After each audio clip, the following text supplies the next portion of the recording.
ओम नमो भगवते वासुदेवाय।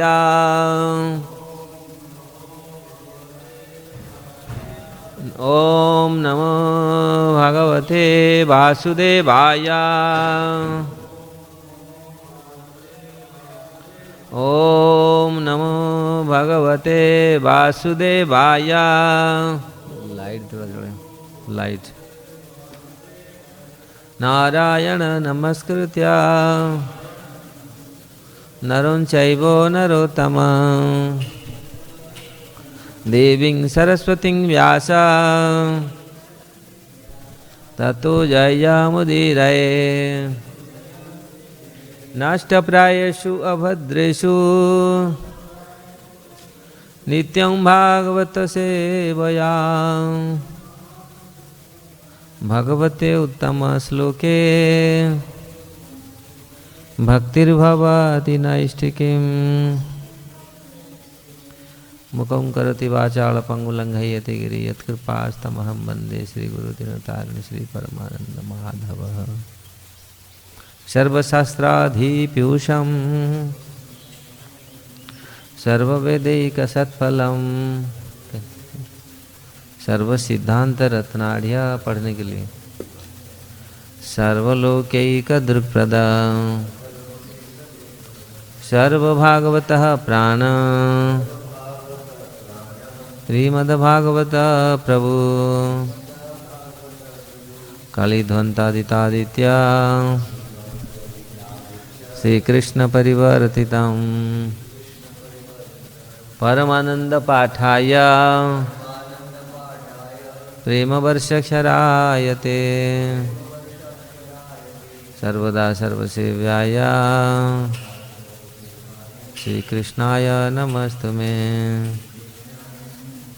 मदेकबन्धु मत्संगे मद्गुरु मद्महाधन मन्निस्तारक मद्भाग्य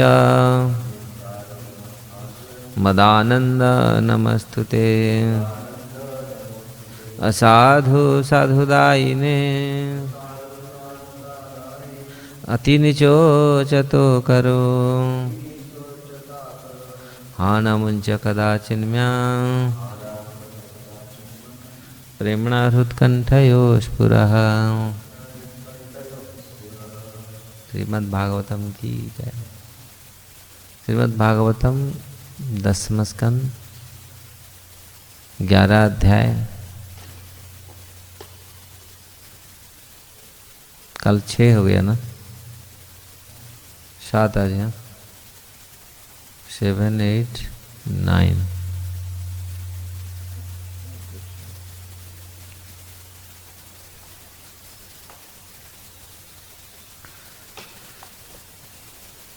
गोपीभिः स्तोभितः नृत्य भगवान बालवत् क्वचि उद्गायति किचिन्मुग्धा क्वचित् उद्गायति क्वचित् मुग्धा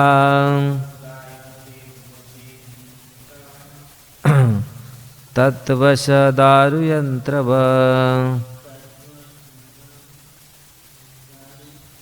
निकाले नहीं क्या आप लोग? 10, 11, 7, 8, 9।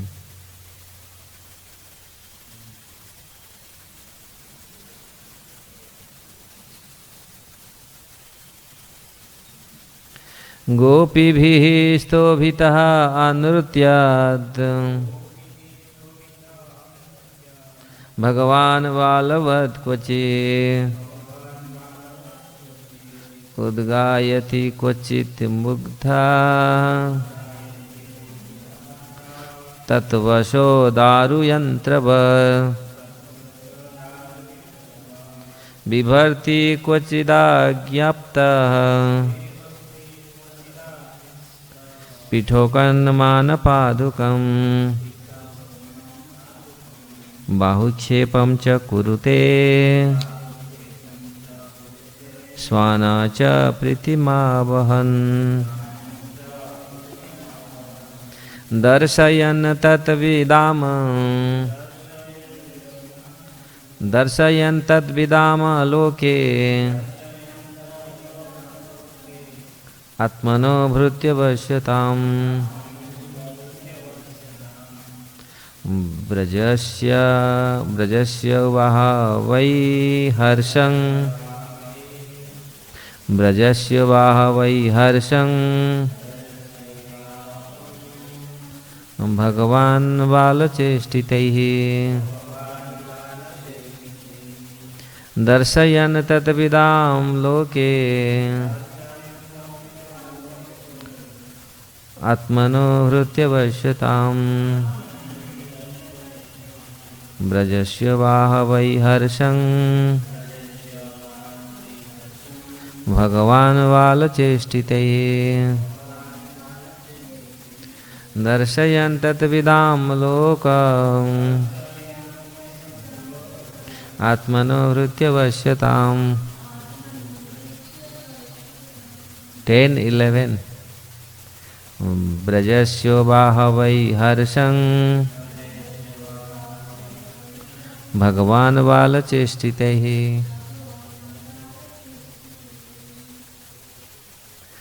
10-11-9 7-8-9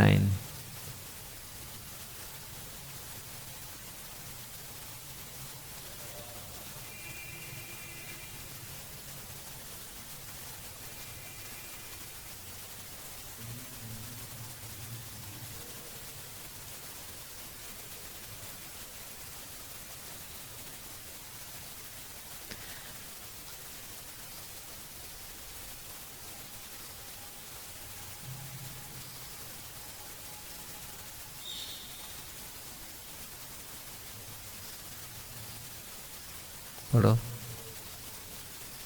रिपीट दर्शयन् तद्विदां लोक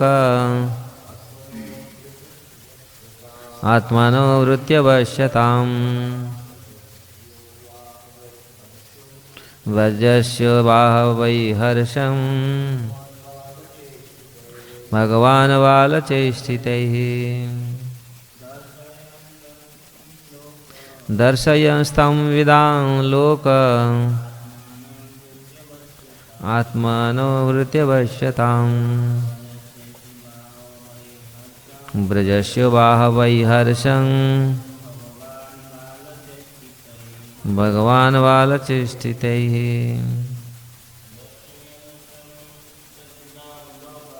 दर्शयन्स्तविदां लोक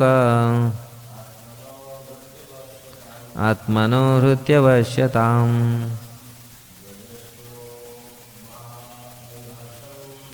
ब्रजस्य वा वै हर्षं भगवान् बालचेष्टितैः दर्शयंस्तविदां लोक आत्मनो हृत्यवश्यताम् ब्रजस्य वा वै हर्ष भगवान् बालचेष्टितैः दर्शयन् दिखलाते हुए तत्विदाम कृष्ण के कार्यों को समझने वाले पुरुषों को लोके सारे जगत में आत्मनः अपने आप को हृत्यवश्यताम अपने दासों या भक्तों के आदेशों का पालन करने के लिए तैयार रहने वाले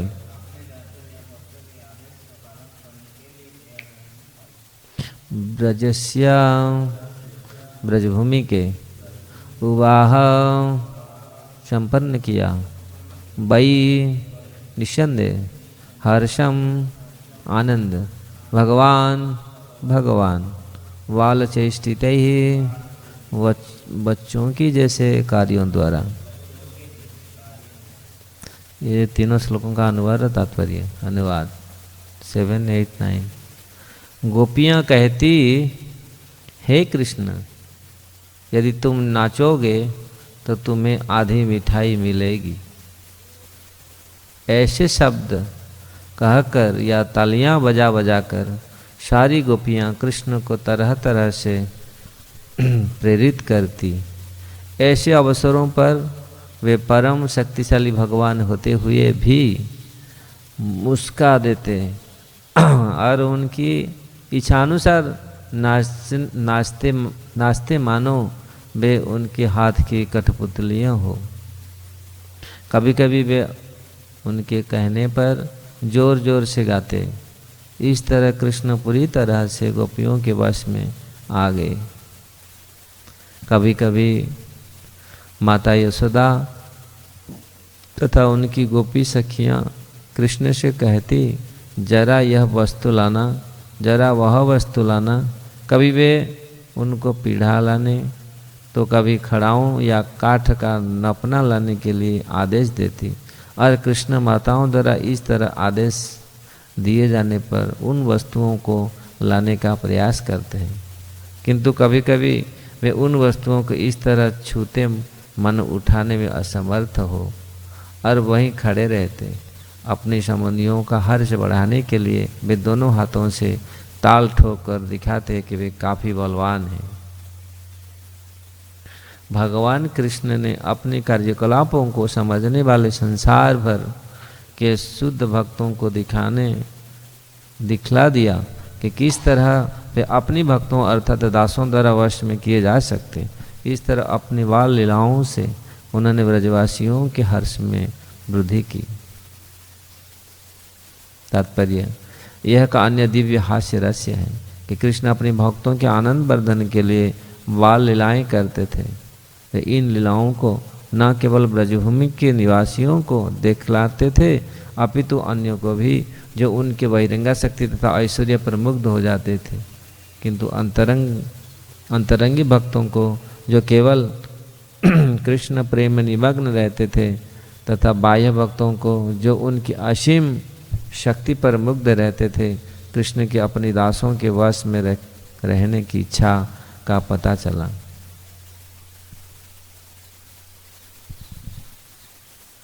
ओम ज्ञानम तिमिरान्धस्य ज्ञानाञ्जनं शलाकया चक्षुरुन्मिलितं येन तस्मै श्रीगुरवे नमः। श्रीचैतन्यमनोभीष्टं स्थापितं येन भूतले स्वयं रूप कदा मह्यं ददाति स्वपदान्तिकम्। वन्देऽहं श्रीगुरु श्रीयुक्तपदकमलं श्रीगुरुवैष्णवांश श्रीरूपं साग्रजातं सहगण रघुनाथनीतं तं सजीवं साद्वैतं सावधूतं परिजनसहितं कृष्ण चैतन्यदेवं श्रीराधाकृष्णपादसहगण ललिता श्रीविशाखानितांश। हे कृष्ण करुणा सिंधु दीनबंधु जगत्पते गोपेश गोपिका कांत राधाकांत नमस्तुते। तप्त कांचन गौरांगी राधे वृंदावनेश्वरी वृषभानुसुते देवी प्रणमामि हरिप्रिये। वंशाकल्पतरुभ्यश्च कृपा सिन्धुभ्येव च पतितानां पावनेभ्यो वैष्णवेभ्यो नमो नमः। जय श्री कृष्ण चैतन्य प्रभु नित्यानंद श्री अद्वैत गदाधर शिवासादि गौर भक्तवृंद। हरे कृष्ण कृष्ण कृष्ण हरे हरे, हरे राम राम राम हरे हरे।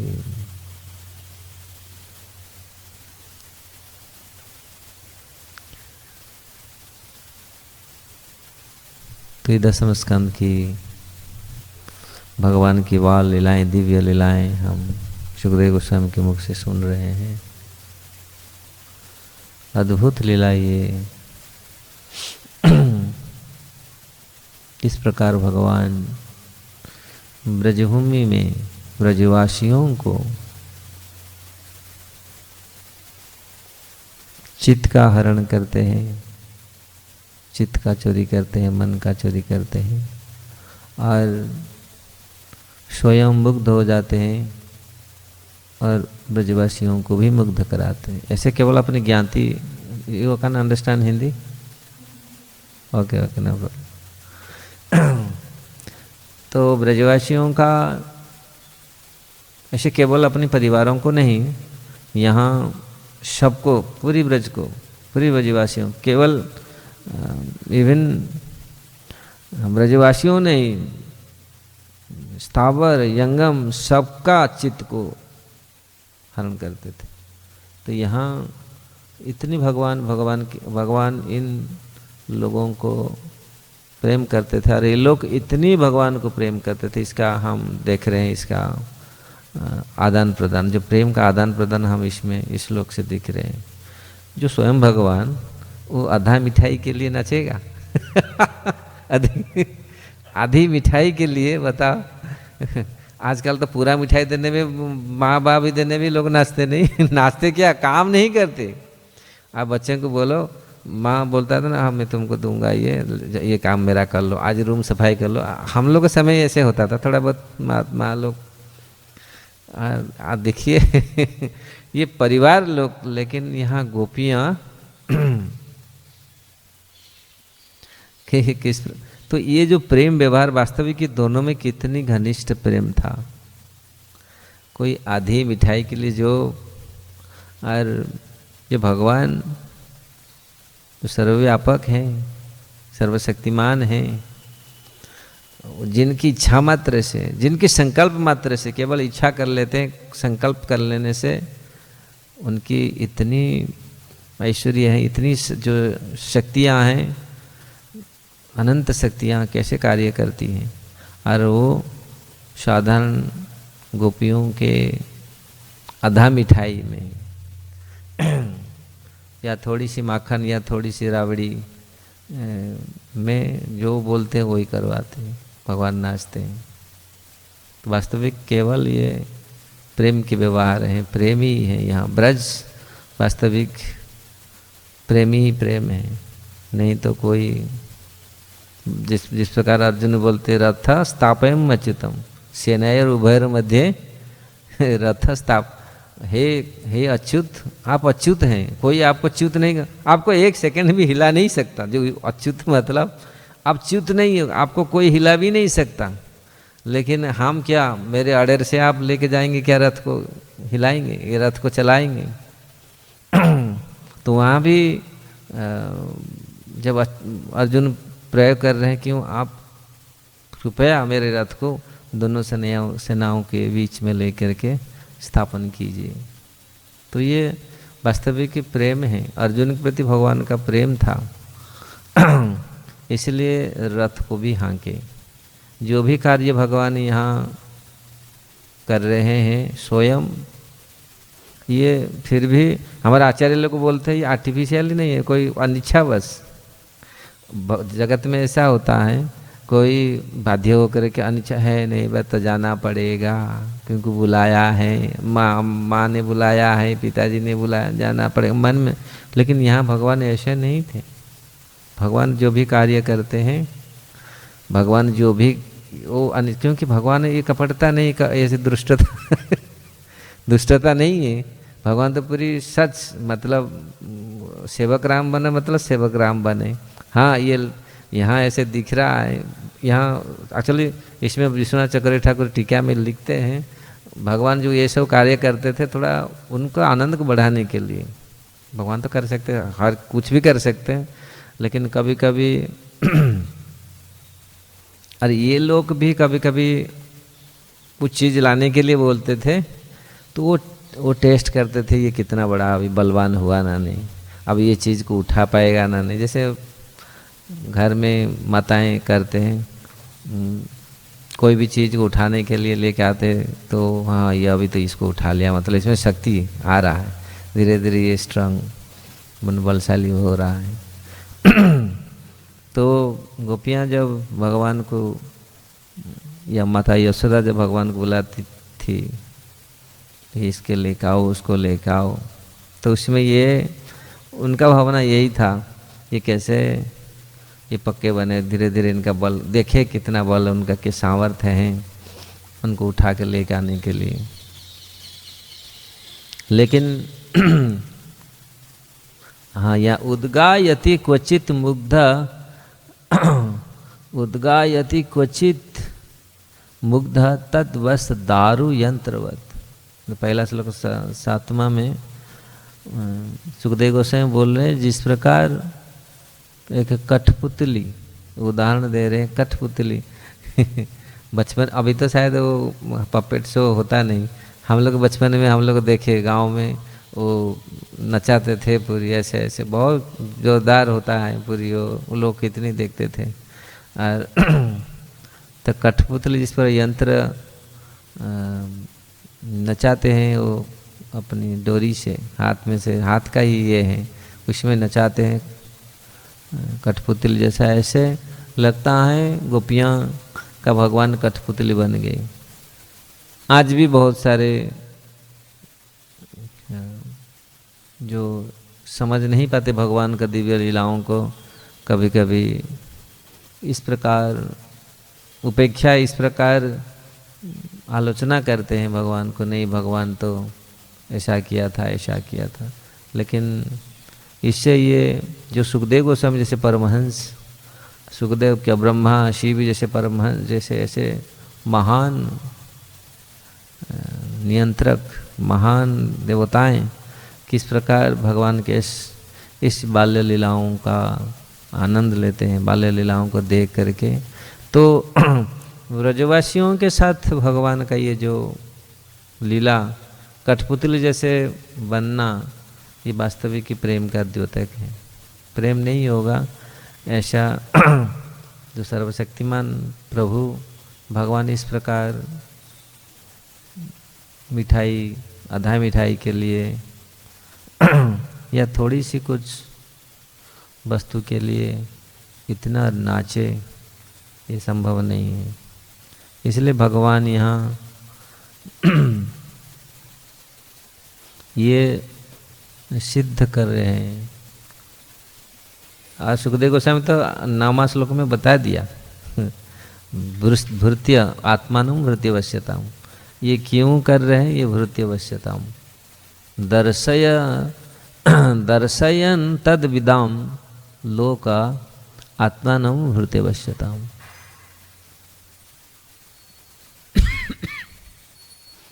तो ये भगवान अपने कार्यकलाप को समझने के लिए संसार भर के शुद्ध भक्तों को दिखला दिया कि किस तरह अपने भक्तों अर्थात दासों द्वारा वश में किए जा सकते हैं। तो यहाँ सुखदेव गोस्वामी ये प्रमाण दे रहे हैं, और अनेक शास्त्र में अनेक घटनाओं हैं जिस प्रकार भगवान किस प्रकार अपने भक्तों के वश में आ जाते हैं। यद्यपि भगवान किसी के वश में नहीं आते, भगवान भगवान ही है, लेकिन भगवान होते हुए भी भक्तों के वश में आ जाते। यही विरोधाभास है भगवान में। कल हम लोग चर्चा कर रहे थे, ये चैप्टर ऐसा है, मतलब दाम बंधन लीला ऐसे ही विरोधाभास अनेक। भगवान संतुष्ट हैं, तृप्त हैं, लेकिन लगता है ये भूखा है। कितनी भूख है, जैसे कितनी भूख लग रहे हैं इनको। संसार में ये चीज़ साधारण ये में नहीं हो सकता, ऐसा परिलक्षित नहीं होता। क्योंकि भगवान में ये, आचार्य लोग बोलते हैं ये भगवान में ऐसे दिखता है। इतने अब तो काम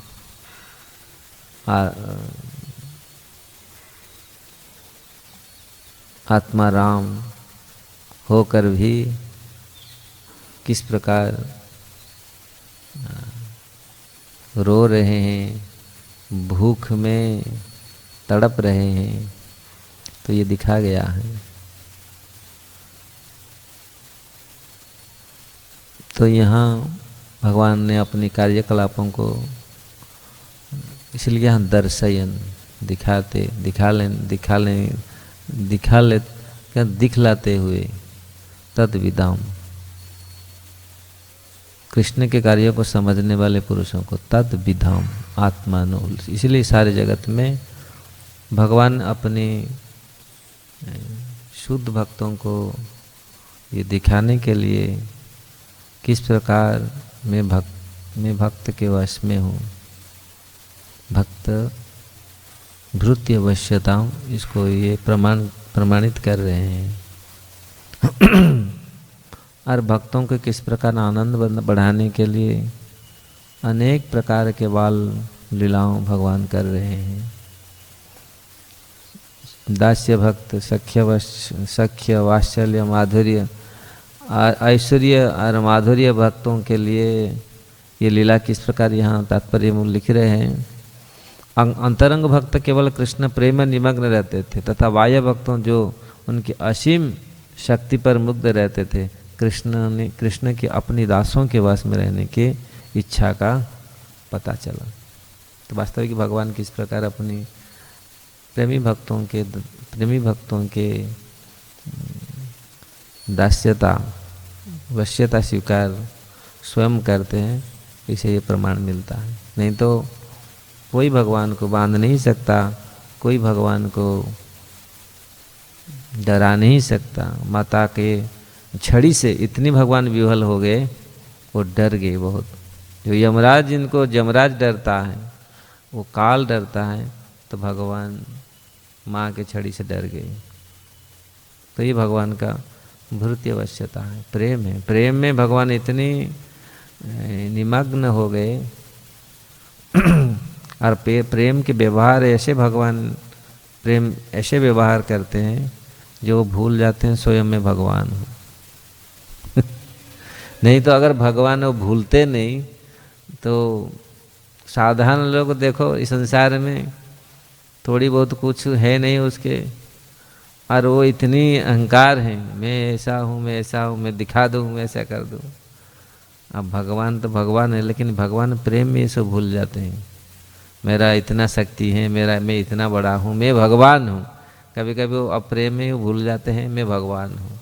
इसलिए ये कभी कभी वो जिस प्रकार हम लोग परसों, हाँ शायद क्लास कल ना परसों, भगवान यहाँ से जब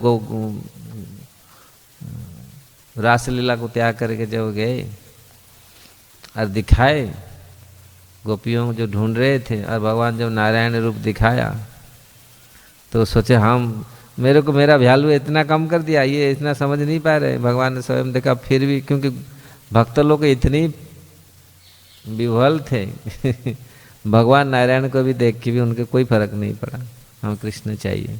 तो भगवान चाहे अपने ऐश्वर्य को दिखाने के लिए, फिर भी ऐश्वर्य, तो यहाँ कभी भगवान अपना ऐश्वर्य, भगवान तो ऐसे भूल जाते हैं मेरा इतना ऐश्वर्य है, भक्तों के सामने भूल जाते हैं। जबकि भगवान है। ये ऐसे कभी कभी जो अभक्त होते हैं और जो तथाकथित ज्ञानी होते हैं, वो समझ में नहीं आता है, अरे भगवान कैसे भूल जाएंगे। जी वो सही बोलते, भगवान सब कुछ है, कुछ समय के लिए चाहते हैं अपने भूलने के लिए भूल सकते हैं, क्योंकि उनका इतना शक्ति है। कभी कभी ज्ञानी लोग ये नहीं सोचते, ज्ञानी जो तथाकथित ज्ञानी सोचते ऐसे कैसे भगवान अपनी भूल जाए, वो कैसा काय क्या भगवान है कभी कभी। लेकिन जीव गोसाई बोलते भगवान है, भगवान चाहे 2 मिनट के लिए अपने को भूल जाए, तो उनका शक्ति ऐसा है, वो शक्ति भुला देती है।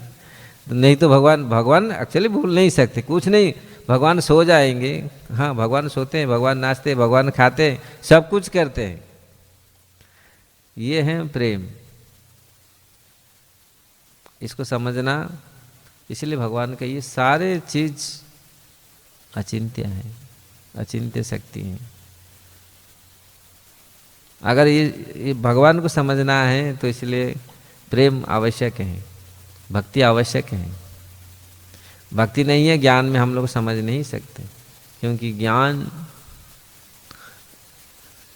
के परे हैं भगवान। योग तपस्या ज्ञान के परे हैं भगवान। अगर चाहे हम ज्ञान के कैलकुलेशन करके जोड़ जाड़ करके समझने के लिए कोशिश करें, दिमाग ही हमारा मति ही खराब होता है, क्योंकि भगवान बोधगम्य भक्ति से ही जाना जा सकता है। ज्ञान तपस्या अपनी बल अपना बुद्धि से भगवान को नहीं समझ सकते, या भगवान का जो व्यवहार भक्तों के साथ वो भी समझना मुश्किल है। हम लोग देखते हैं ऐसे आश्चर्य लीला भगवान यहाँ पर किए हैं, और इसी कारण से आज विश्व भर में भी बहुत लोग भगवान को समझ नहीं पाते। बड़े बड़े ज्ञानी भी, वो ज्ञानी भी चक्कर खा जाते हैं कि कैसा ये कर लिए। बड़े बड़े विद्वान वो भी चक्कर खा जाते हैं कि भगवान किस प्रकार इस जगत को किस प्रकार बनाया है। अगर भक्ति है तो हम भक्ति से भगवान को समझ सकते हैं। ब्रजवासियों में जो प्रेम था, जो भक्ति था, इसलिए उनको और भगवान उनके प्रति जो प्रेम प्रदान किए हैं, जो व्यवहार किए हैं, इसे ये दिखा जाता है भगवान भक्ति के वश में है। और भक्त ही भगवान का ऐश्वर्य, भगवान का दिव्यता को पूरा अनुभव कर सकता है और वो दिव्यता को आस्वादन कर सकता है। ये भगवान वास्तविक जो लीला का आस्वादन वही कर सकता है। छोटी सी लीला है लेकिन उसमें अनंत आनंद और अनंत ऐश्वर्य, अनंत गुण, अनंत अर्थ है। भगवान जो भी, लेकिन ज्ञानी कभी कभी समझ नहीं पाती है क्या किया भगवान ने ऐसा छोटी सी लीला करके। इसलिए भक्त लोग पूरा आनंद लेते हैं, उनको समझते हैं। इसी कारण से भगवान बार बार बोलते भक्त मुझे समझ सकता है, भक्ति में मैं जान सकता हूँ। भक्ति ही सुलभ सर्वोच्च मार्ग है भगवान को पहुँचने के लिए, भगवान को समझने के लिए, खास करके भगवान की लीलाओं को समझने के लिए। अगर भक्ति नहीं है भगवान की लीलाओं को हम समझ नहीं पाएंगे। ज्ञान है, वैराग्य है, इसलिए शुद्ध भक्ति जिनके हृदय में है, अविचलित भक्ति है, शुद्ध भक्ति, वो भगवान का हर कार्यों को समझ सकता है, जान सकता है, देख सकता है। इसलिए भगवान जब धरती पर आते हैं ऐसे अनेक लीलाओं करते हैं, भक्तों को ऐसे, भक्तों के हृदयों को, भक्तों के हृदय में ऐसे छाप, अनोखा छाप छोड़ जाते हैं और इतनी पुष्ट करते हैं भक्तों के हृदय को। भगवान भक्तों के हृदय को पुष्ट करते हैं, भक्त भी भगवान के हृदय को भी पुष्ट करते हैं। दोनों, ये दोनों इस प्रकार, क्योंकि भगवान भक्तों को छोड़ करके नहीं रह सकते, भक्त भगवान को छोड़ के नहीं रह सकते। इसलिए भगवान भक्तों का जीवन है, भगवान भक्तों का जीवन है और भक्त भगवान का भी जीवन है। साधुनाम हृदयम, जब ये कथा नवम स्कंद भागवत में अम्बरीश महाराज के वाक्य, अम्बरीश के कथनों पर, अम्बरीश के विषय, अम्बरीश की घटनाओं पर ये भगवान स्वयं दुर्वासा ऋषि को बोले थे, किस प्रकार भक्त मेरा, मैं भक्त को अतिरिक्त और किसको जानता नहीं। जब यद्यपि भगवान सर्वज्ञ हैं, वो सब कुछ जानते हैं, क्या नहीं जानते, हर जीव का चेष्टा, हर जीव का संकल्प, हर जीव का कर्म, वासना, सब कुछ अनंत काल का जो रहस्य सब भगवान जानते हैं। लेकिन फिर भी भगवान यहाँ बोलते भगवान भक्तों को छोड़ करके हमारे किसी को जानता ही नहीं। अब भक्त मुझे छोड़ करके और कुछ नहीं जानते। तो इसलिए ब्रजवासी लोग कितनी निष्ठा उनमें थी, कृष्ण कितने कृष्ण मतलब कृष्ण चित्त, कितना कृष्ण का चित्त था। भगवान के अतिरिक्त तो जानते नहीं कुछ, अरे भगवान भी उनको छोड़ करके और कुछ नहीं जानते थे। इसलिए जो भी व्यवहार है यहाँ, प्रेम के व्यवहार है, जिस प्रकार गोपियाँ किस प्रकार नचाती हैं, किस प्रकार डांटती हैं, खाली नचाती नहीं है, हाथ मतलब कान को भी पकड़ के ये करती हैं। जो भगवान, आप दूसरी लोग तो कभी सोच नहीं, ज्ञानी तो कभी सोच नहीं सकता, लेकिन भक्त जहाँ ज्ञानी भगवान वास्तविक किस प्रकार प्रेम के वशीभूत हैं। केवल मिठाई देकर नहीं, उनको डांटती है, उनको बांधती है। यहाँ दान निवर्तन लीला हुआ है, जहाँ माता यशोदा बांधने के लिए कितनी कितनी कठिनाई पड़ा, और गोपियाँ खाट बांध दी। गोपियाँ आकर के तुरंत बांध दिया पेड़ में। दान निवर्तन कुंड है जहाँ भगवान ने सारे दान को वापस लिया था। दो भगवान से लिया था वो गोपियाँ, इतने सालों से अब हमसे ले रहे हैं दान, और सारे दान वापस हमको दो। तो ये लीला भगवान को कोई बांध सकता है? पेड़ में बांध दिया भगवान को। ये भगवान को वास्तविक, ये भगवान को पुष्ट करता है। ये ऐसे व्यवहार और भक्तों को भी पुष्ट करता है। इसलिए भक्तों का चित्त चोर, हृदयों का, भक्तों का हृदयों को चोरी कृष्ण करते हैं। नहीं तो भक्त जो अभक्त हैं, माया चोरी करता है। माया कितनी दुख दिलाता है, संसार में कितनी चक्कर लगाना पड़ता है। माया जब हमारे चित्त को चोरी करता है, विषय जब हमारे चित्त को कवलित करता है, विषयो विषयो विषय सतत खाइनु, और विषयों के विष किस प्रकार चित्त को हरण करता है, चित्त को कितनी कष्ट देता है, फिर भी लोग उसी में मरते हैं। वो विषयों विष हैं, जहर है, प्रतिपल मार रहा है। और ये कृष्ण हैं जो प्रतिपल हमारे हृदय को पुष्ट कर रहे हैं, सबल बना रहे हैं, शक्तिशाली कर रहे हैं। ऐसे भगवान के विषयों को, ऐसे भगवान को, ऐसे कृष्ण को हम विषय नहीं बनाते। और जो बनाए हैं आप देखिए उनका भाव, जहाँ भी रहते हैं आनंद में रहते हैं, कोई चिंता नहीं है। ब्रजवासी लोग कभी भी चिंताग्रस्त नहीं, जब जानते कृष्ण है हमारा।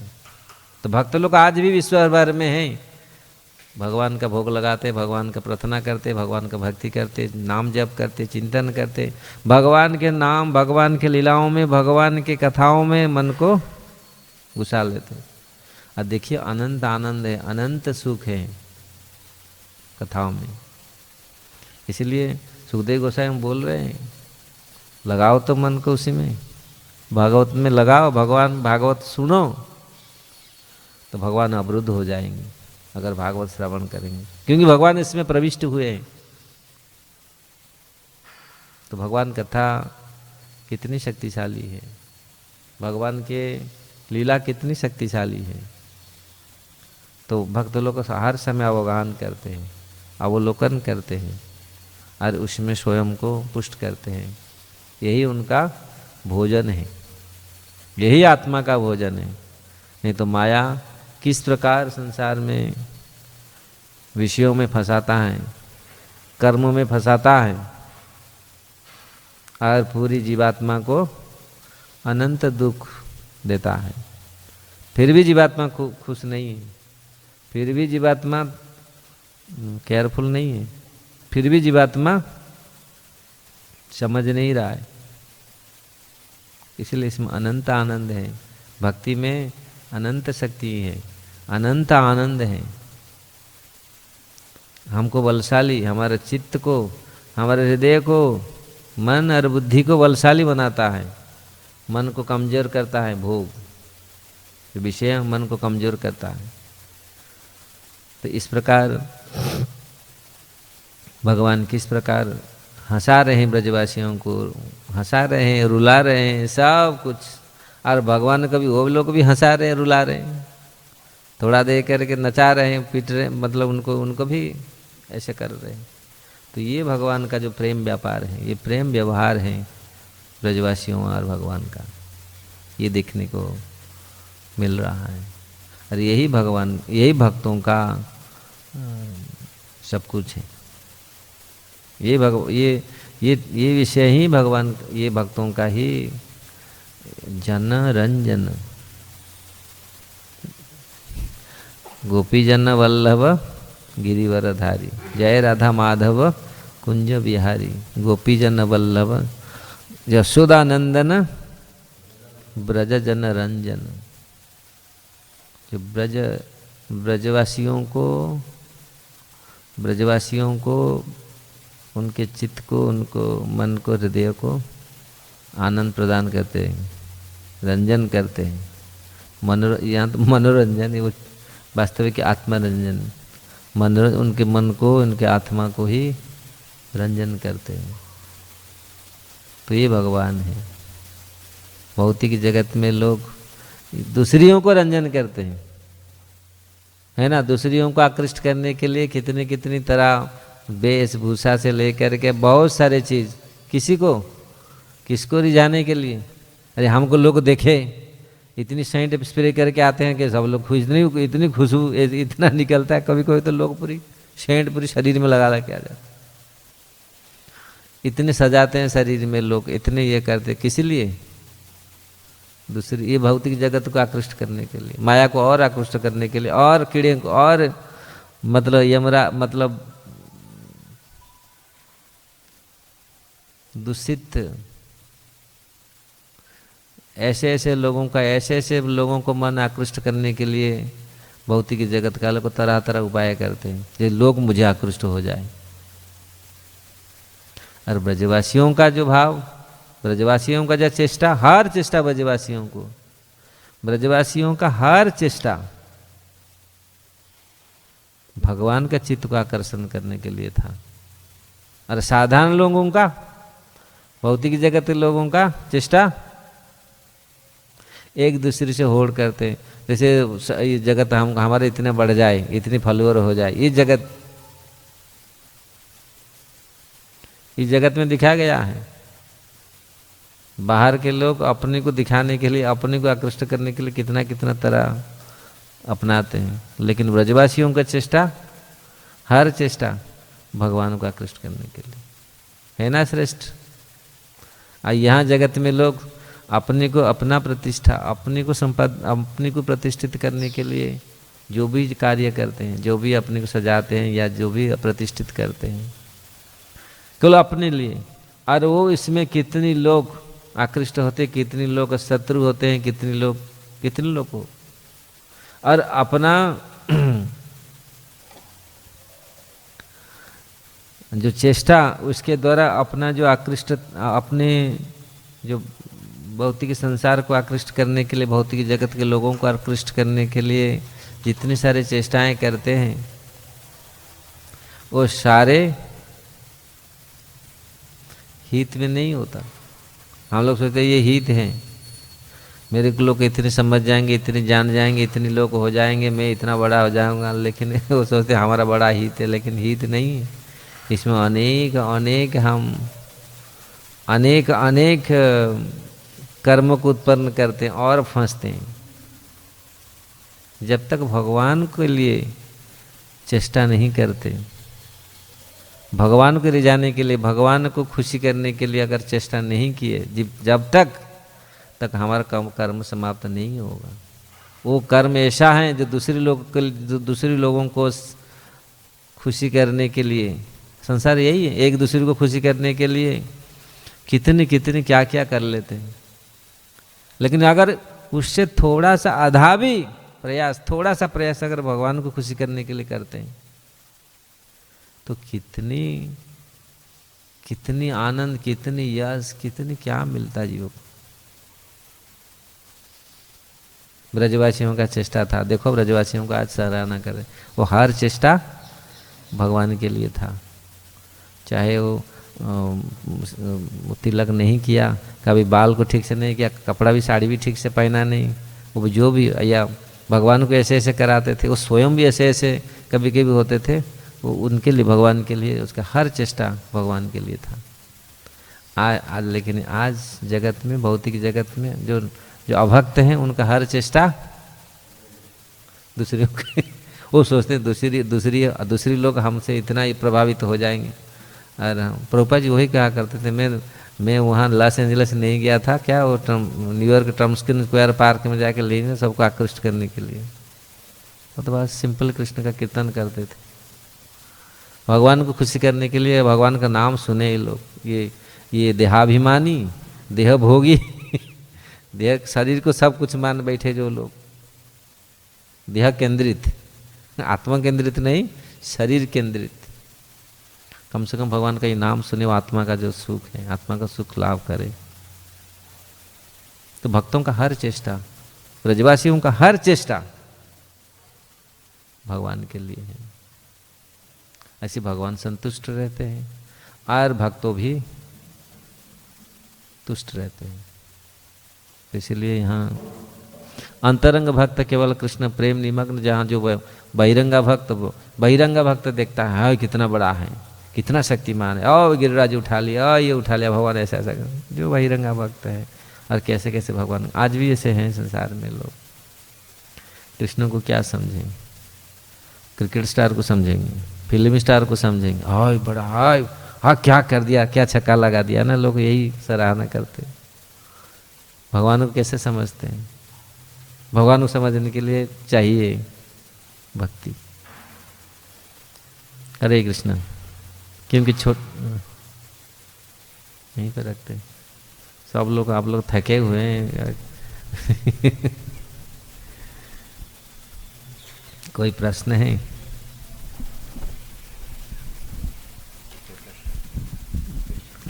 महाराज, आप बता रहे थे कि कृष्ण लीला में कितना आनंद है, लेकिन वही जो माया चेष्टा है वो दुख देता है, फिर भी आकर्षण उसके प्रति ज़्यादा रहता है। क्यों, क्या कारण है?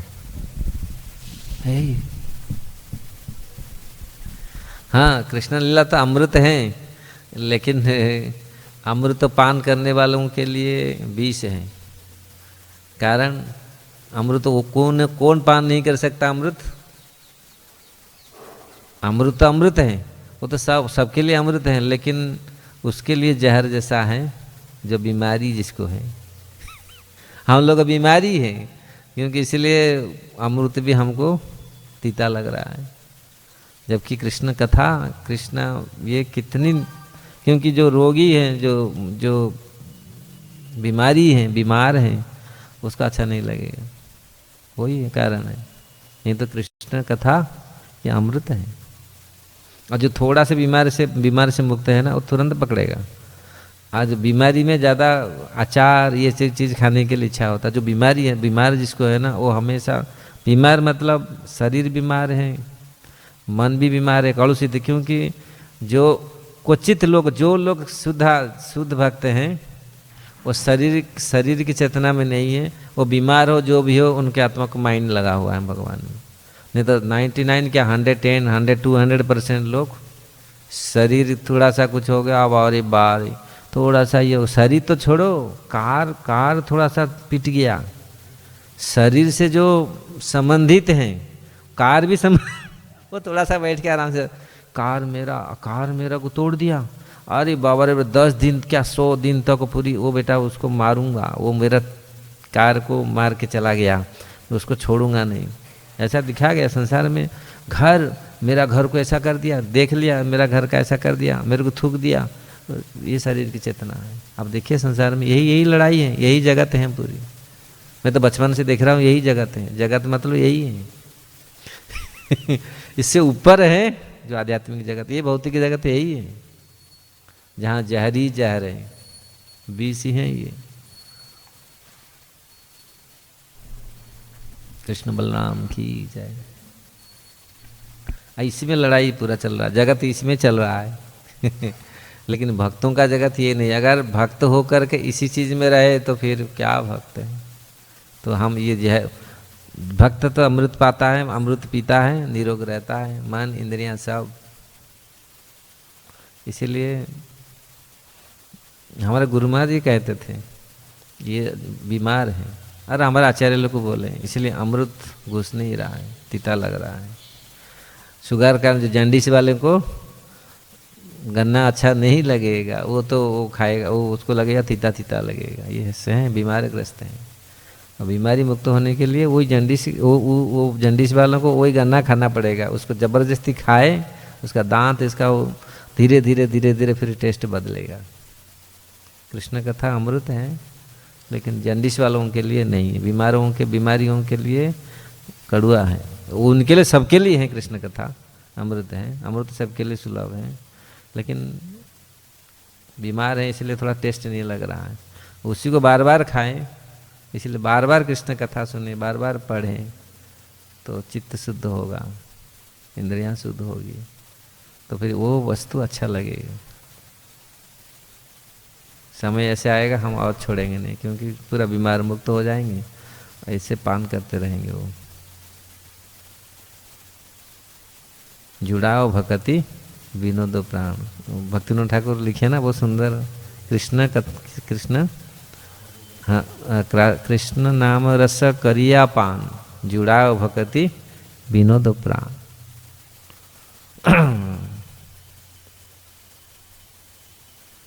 ठीक है, और किसके हैं क्या ऑनलाइन? हरे कृष्ण गुरुदेव, धन्यवाद, प्रणाम।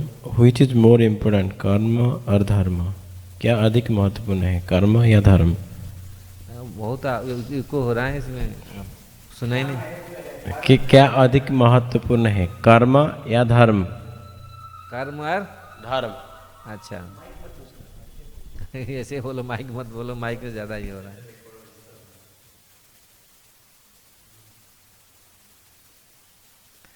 कर्म और धर्म, कर्म क्या होता है, धर्म क्या होता है?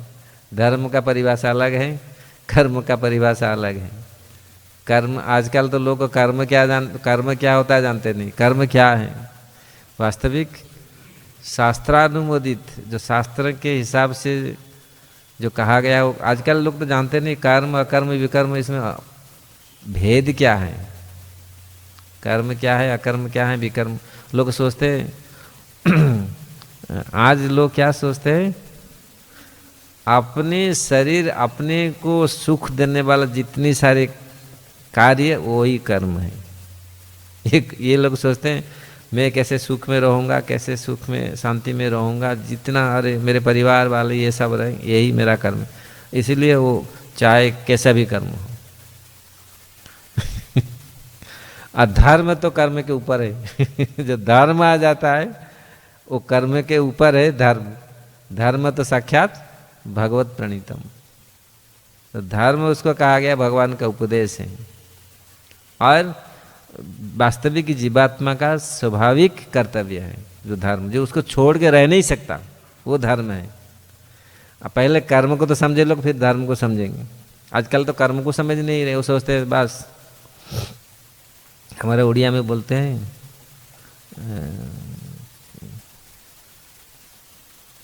अपने को पढ़ी ले प्रमाद, गुरु वैष्णव शिरच्छेद। मतलब इतनी बहुत खतरनाक बात है, आप सुनेगा ना, जब अपने ऊपर प्रमाद आएगा ना, मैं किसी को नहीं मानूंगा, गुरु हो वैष्णव हो सबको काट को मार दूंगा। मतलब आप देखिए अपने लिए कितने लोग कहाँ तक पहुँच जाते हैं। ये क्या, ये कर्म है? लोग बोलते हैं मेरा तो कर्म है, पेट पोष नहीं दोष। ये सब अपना कर्मवाद का फैलाया है, ये सब कर्म का सिद्धांत बनाया। हम तो ये पेट में ये पेट के लिए कर दिया, हम क्या भूख लग रहा है ऐसे ऐसे करता, मैं जो पेट के लिए करता हूँ, पेट के लिए ऐसे करता। संसार में पेट के लिए लोग ऐसे करते हैं, लेकिन बहाना लेते हैं। अपने ऊपर जो प्रमाद पड़ता है तो मैं किसी को छोड़ूंगा नहीं, सबको मार दूंगा। तो इस प्रकार ऐसे ऐसे संसार में है। तो अगर कोई कर्म को समझे, कर्म का गति बड़ा कठिन है, समझना भी बड़ा कठिन है। भगवान भगवद गीता में ये चीज़ प्रमाणित किए हैं, लेकिन साधारण डेफिनेशन में कर्म उसको कहा जाता है शास्त्रानुमोदित। क्या कर्म है, शास्त्र जो दिया है वास्तविक मनुष्य के लिए क्या कर्म है, वेद विहित कर्म, शास्त्रानुमोदित कर्म। यह शास्त्र विधि मुत्सर्य वर्तते काम कारत। भगवान ये भी बोलते हैं शास्त्र को छोड़कर जो अपने मनमानी ढंग से कार्य करता है कभी सफलता को प्राप्त नहीं कर पाएगा। हाँ, कुछ समय के लिए वो बढ़ जाता है, हाँ मैं तो इतना बड़ा हो जाता है, हमने ऐसे किया ऐसा किया, और बोलता है ऐसा ऐसा मैं किया, ऐसा ऐसा किया, सबको दिखाता है, प्रचार करता है, एडवर्टाइज करता है, मैं ऐसे ऐसे। कैसे सक्सेस, सीक्रेट ऑफ सक्सेस ना बोलते ना, मेरा तो ऐसा है, मैं ऐसा ऐसा किया, ऐसा ऐसा।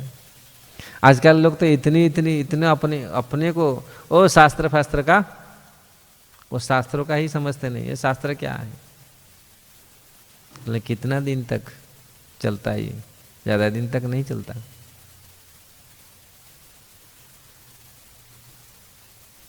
लगता है ग्रंथ यहीं पर रखते हैं। और किसका कोई शंका है? ग्रंथराज श्रीमद् भागवतम की जय, श्रील प्रभुपाद की जय।